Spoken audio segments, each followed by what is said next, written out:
Hey guys, I wanted to spend a little more time on the homeostasis. That tends to be a folder or a section that's a little more difficult. So, this is not required. You don't have to take a quiz or a test on this video. This is just a video to kind of work through and teach homeostasis to you just very quickly, like 5 or 10 minute video, just to help you.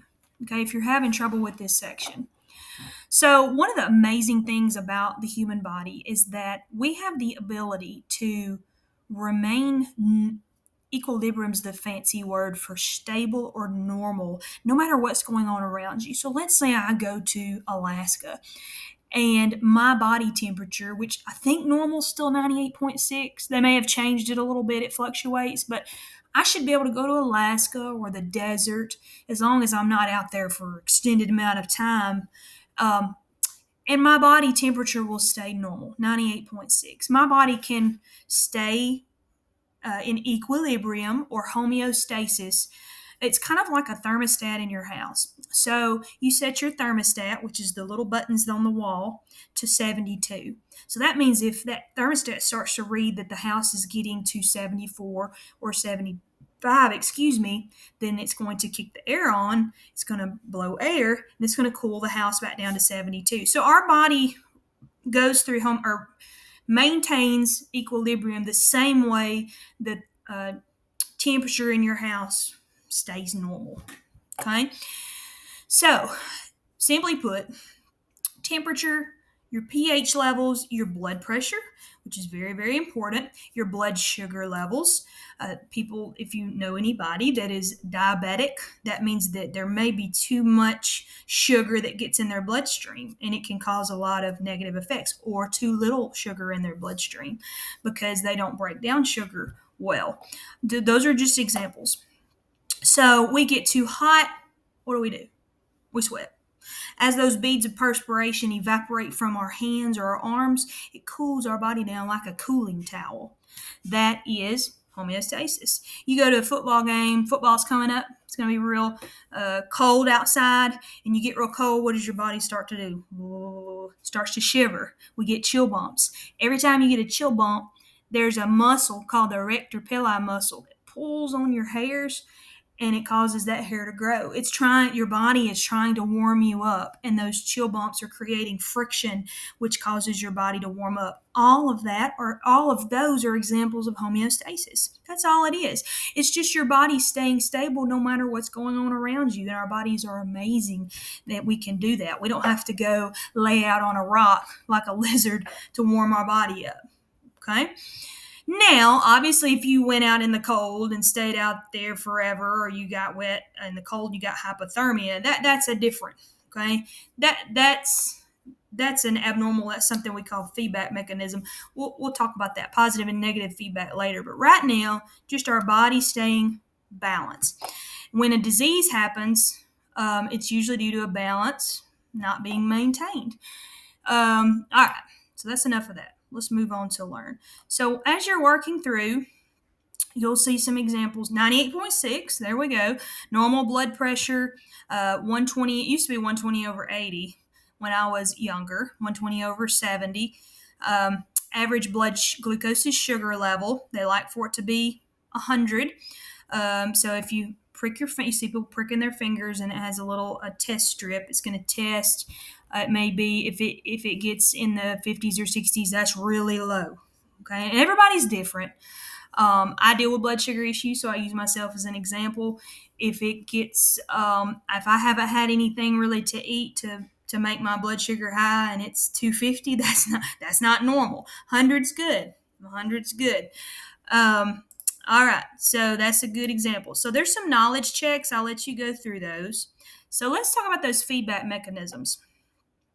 Negative feedback, then they named it in a way to make it just really hard to remember, but it's okay. We're going to go over it.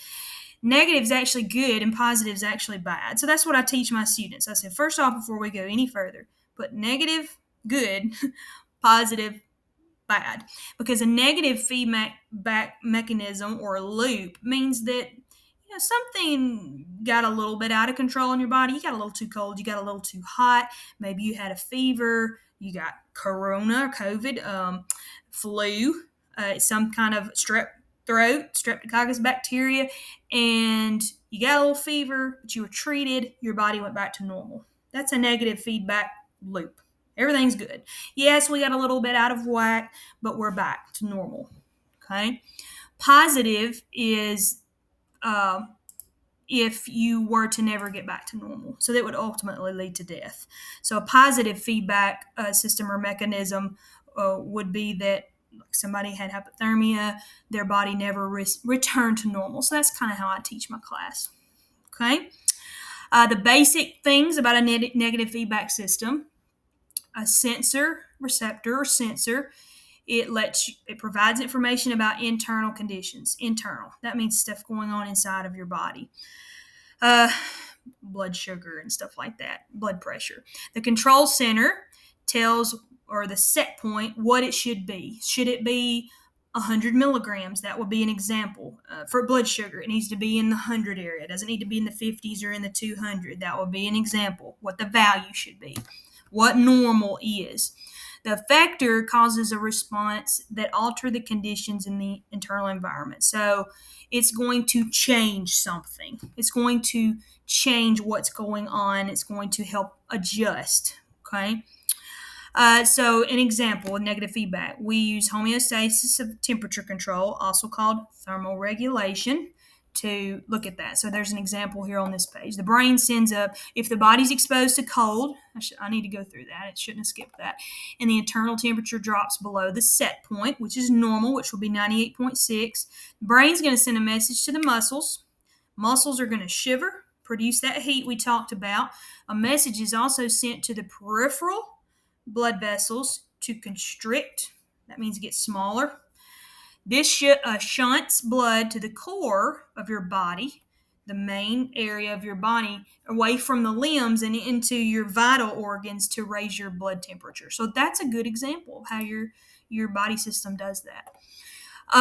So work through the pictures. Reverse thermal regulation. The temperature falls below the set point. The brain sends signals to the glands so that sweating will occur and your body will be cooled. So that will be reversed. So go through the knowledge. Let's go down to the blood sugar. If your blood sugar level rises above the normal range, there are pancreatic cells that release a hormone. That hormone is called insulin. Some people, most diabetic people, they have to wear pumps with insulin, or they may have to take a pill to help lower their blood sugar, keep it normal. Or now they have, you see those commercials on TV. I'm drawing a blank. Manjaro, I think, is one of them, and I can't Jardiance, maybe. I hope that's right.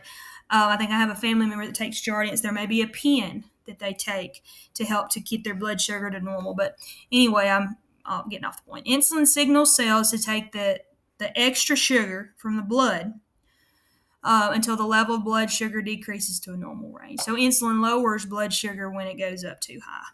The pens or a pill, whatever they take, depending on how bad their blood sugar is. Okay, so glucagon raises your blood sugar when the blood sugar falls. So if the blood sugar level gets too low, then those pancreatic cells release glucagon into your bloodstream. And glucagon signals cells to break down the stored glucose and release it into the blood, and so we can pick it up. So we can pick that blood sugar level back up. So glucagon raises blood sugar. Okay. In diabetes, the normal set points anywhere from 70 to 100. I know if mine gets down close to 70, I'm already kind of starting to get a little shaky. So that's generous. I don't like getting down that low, but everybody's a little bit different. I don't like my blood sugar lowering that much. Diabetes is diagnosed in people who have abnormally high level of blood sugar after they haven't eaten anything in about 12 hours. That's what fasting is. You also, when you sleep at night, you're fasting. So if you sleep 8 hours, you check your blood sugar in the morning, that's your fasting level. They like for your fasting level to be below 100. That's normal. That means that your body is going through homeostasis properly. A level between 100 and 125 puts you in pre-diabetes category, and a level higher than 125, they're going to diagnose you with diabetes, and you're going to have to take medicine, and you're going to have to be treated for it. Okay, this is a harder section, so I won't work through every single section with a video. So don't worry about that. I know you can work through most of it at your own speed, but this is a particularly hard section. Students have a lot of trouble with knowing what the set point is. I remember that's always in the pictures can be a little bit confusing of reverse thermoregulation. So just kind of split those into two pictures maybe, and don't let it confuse you too much. If that helps, it may not help. But if you have any questions, always let me know. And that's it. I hope you have a great day. See ya.